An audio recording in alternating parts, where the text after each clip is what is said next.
Bahrain എന്ന കൊച്ചുദ്വീപിനെ സംബന്ധിച്ചിടത്തോളം grand pre കാറോട്ട മത്സരം എന്നത് കേവലം ഒരു കായിക വിനോദമല്ല. ലോകവേദിയിൽ ഈ രാജ്യത്തിൻ്റെ പേര് അടയാളപ്പെടുത്തുന്ന ഒരു വികാരമാണ്.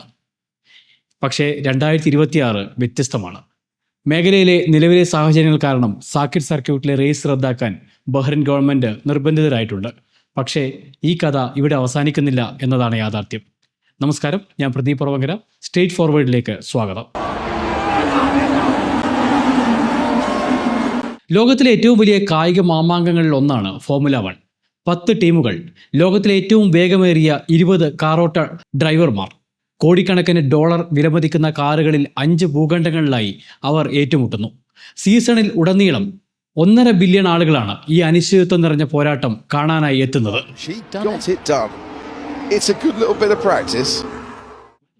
ഈ ആഗോള മാമാങ്കം ബഹ്റിനിലേക്ക് എത്തിയതിന് പിന്നിലും ഒരു കഥയുണ്ട്. വർഷം 1999 കേംബ്രിഡ്ജിൽ നിന്നും പഠിച്ചിറങ്ങിയ മോട്ടോർ സ്പോർട്സിനോട് കടുത്ത അഭിനിവേശമുണ്ടായിരുന്ന ബഹ്റിന്റെ യുവ കിരീടാവകാശി അന്ന് കോൺകോർഡ് വിമാനത്തിൽ യാത്ര ചെയ്യുകയാണ്. തൊട്ടടുത്തുണ്ടായിരുന്നത് ഫോർമുല 1 3 തവണ ലോക ചാമ്പ്യനായ സർ ജാക്കി സ്റ്റുവർട്ട്. ഇവർ തമ്മിലുണ്ടായ ആകസ്മികമായ സംഭാഷണം അതാണ് F1 ബഹ്റിനിലേക്കെന്ന ആശയത്തിലേക്ക് തുടക്കമിട്ടത്. തുടർന്ന് ബഹ്റിനെ ലോക ഭൂപടത്തിലെത്തിക്കുക എന്ന ദീർഘവീക്ഷണത്തോടെ പ്രവർത്തിച്ച കിരീടാവകാശി വെറും 496 ദിവസത്തിനുള്ളിൽ സാക്കിർ സർക്യൂട്ട് യാഥാർത്ഥ്യമാക്കി. അങ്ങനെ 2004 ഏപ്രിൽ 4 മിഡിൽ ഈസ്റ്റിലെ ആദ്യ ഫോർമുല 1 സർക്യൂട്ടായി ബഹ്റിൻ ചരിത്രം കുറിച്ചു. ടിക്കറ്റ് വിൽപ്പന തുടങ്ങി മണിക്കൂറുകൾക്കകം ഇവിടെയുള്ള ഹോട്ടലുകൾ കാറോട്ട പ്രേമികളായ വിദേശികളെ കൊണ്ട് നിറഞ്ഞു തുടങ്ങും. ഇങ്ങനെ എത്തുന്നവരിൽ നിന്നും ബഹ്റിൻ ഗ്രാൻഡ് പ്രീയിലൂടെ ഓരോ വർഷവും ഏകദേശം 100 ദശലക്ഷം ഡോളറിന്റെ സാമ്പത്തിക നേട്ടമാണ് ബഹ്റിൻ ഉണ്ടാകുന്നത്. സർക്യൂട്ട് നിർമ്മിക്കാൻ 150 ദശലക്ഷം ഡോളർ ചിലവഴിച്ച ബഹ്റിൻ അത് തിരിച്ചു പിടിച്ചത് വെറും 2 വർഷത്തിനുള്ളിലാണ്. സാമ്പത്തിക നേട്ടത്തിനോടൊപ്പം 180 രാജ്യങ്ങളിൽ ദശലക്ഷക്കണക്കിന് ആളുകളുടെ മുമ്പിലേക്ക് ലൈവ് ടെലികാസ്റ്റ് ചെയ്യുന്നതിലൂടെ ബഹ്റിന് ലഭിക്കുന്ന ഗ്ലോബൽ ബ്രാൻഡിംഗ് മറ്റൊരു പ്രധാന നേട്ടം. ലോകത്തിലെ ഒരു ടൂറിസം ബജറ്റിന് നൽകാൻ കഴിയാത്ത പരസ്യമാണിത്.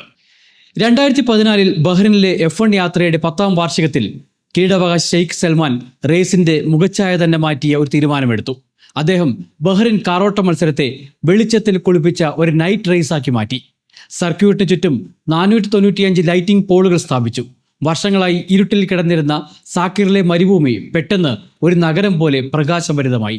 രാത്രിയുടെ വെളിച്ചത്തിൽ കുളിച്ച മരുഭൂമിയിലൂടെ കാറുകൾ ചീറിപ്പാഞ്ഞു പോകുന്ന ദൃശ്യം ഇന്ന് കായിക ലോകത്ത് തന്നെ ഏറ്റവും മനോഹരമായ ദൃശ്യങ്ങളിലൊന്നാണ്. F1ന്റെ ബഹ്റിൻ ചരിത്രം ഇങ്ങനെ പറഞ്ഞാലും തീരാത്തതാണ്. എന്നാൽ ഈ വർഷം സാക്കിറിലെ കാറോട്ട വേദി വിജനമാണ്. തുടക്കത്തിൽ സൂചിപ്പിച്ചതുപോലെ നിലവിലെ സുരക്ഷാ സാഹചര്യങ്ങൾ കാരണം സർക്കാരിന് സാക്കിറിലെ റേസ് റദ്ദാക്കേണ്ടി വന്നിരിക്കുകയാണ്. ഇവിടെ എത്തുന്ന ടീമുകളുടെയും ആയിരക്കണക്കിന് ജീവനക്കാരുടെയും കാണികളുടെയും സുരക്ഷ മുൻനിർത്തിയെടുത്ത ശരിയായ തീരുമാനമാണ് അതെന്ന് പറയാതെ വയ്യ. പക്ഷേ ഇവിടെയാണ് ബഹ്റിന്റെ ഉറച്ച നിലപാട് നമ്മൾ കാണുന്നത്. ഈ അഭിമാനകരമായ ബ്രാൻഡിംഗ് അങ്ങനെ പൂർണ്ണമായും വിട്ടു നൽകാൻ ബഹ്റിൻ തയ്യാറായിട്ടില്ല.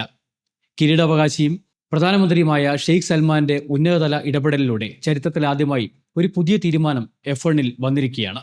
Formula 1 Gulf air Bahrain grand pre അതേ പേരിൽ തന്നെ ഇത്തവണ മലേഷ്യയിലെ സെപ്പാങ് സർക്യൂട്ടിൽ നടക്കുന്നു.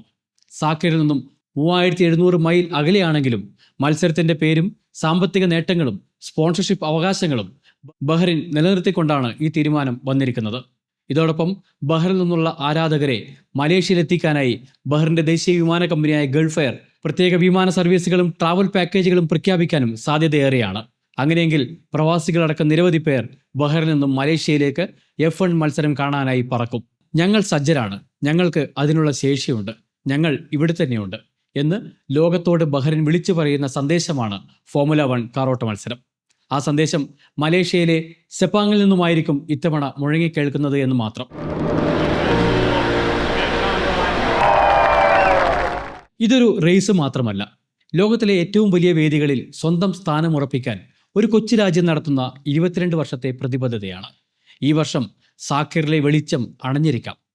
പക്ഷേ ആ സർക്യൂട്ടും അതിന് പിന്നിലെ ടീമും ഇപ്പോഴും സജീവമാണ്. ആ കാറുകളുടെ മുരൾച്ച സമീപ ഭാവിയിൽ തന്നെ ബഹ്റിനിലേക്ക് തിരിച്ചെത്തുമെന്ന പ്രതീക്ഷയോടെ നന്ദി, നമസ്കാരം.